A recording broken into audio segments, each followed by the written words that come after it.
So Triple H has made a huge announcement when it comes to the new beautiful World Heavyweight Championship belt, and it could change a whole lot. Now, although this belt is a Raw exclusive belt, Triple H announced today at the Backlash press conference that there will be a tournament held across both brands to determine the first champion. Now, how this is going to work is the Raw after Backlash, there will be 2 triple threat matches, and the winner of those 2 matches will then face each other that exact same night, and the winner of that match will be the first contestant at Night of Champions for that World Heavyweight Championship belt. And the same thing will happen on SmackDown that exact same week. 2 triple threat matches. The winner of those 2 matches will face each other later on that night at SmackDown, and the winner of that match will be the second contestant at Night of Champions for the World Heavyweight Championship belt. Which, you know, for me at this point, we might as well just name the belt the everybody who isn't named Roman Reigns Championship belt, because that's where we're going. I mean, Triple H was taking shots at Roman when he introduced the belt. Now it seems like he's playing keep away, which I'm not mad at. I don't want Roman Reigns anywhere near this belt. Let everybody else have an opportunity. But I did have some serious questions. The number one question I had is, if someone from SmackDown were to win this championship,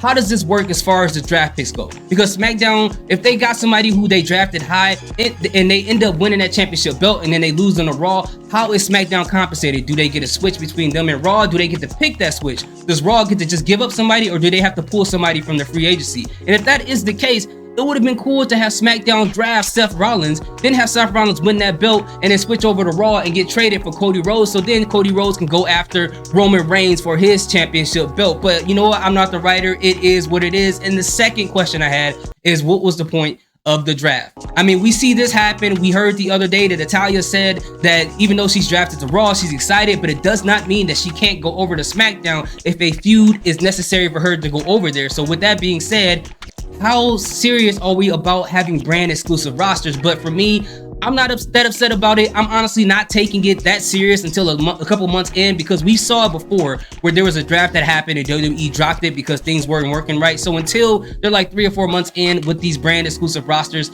I'm not going to take them seriously. But for me, I think the last 2 winners of the Monday Night Raw version, I think it should be Cody Rhodes and Seth Rollins for that last match. Now, what I hope doesn't happen is Brock Lesnar interfere with that match some way or somehow to screw over Cody Rhodes. I wanted to see Seth and Cody have a full-blown, magnificent match that night. And I'm kind of, you know, surprised that they didn't have the tournament on Monday Night Raw and then have the finalists happen the week after, just to kind of stretch it out to get it closer to the Night of Champions. But, you know, again, I'm not the writers. But for me, you know, on SmackDown, I would love to see Bobby Lashley be one of the finalists.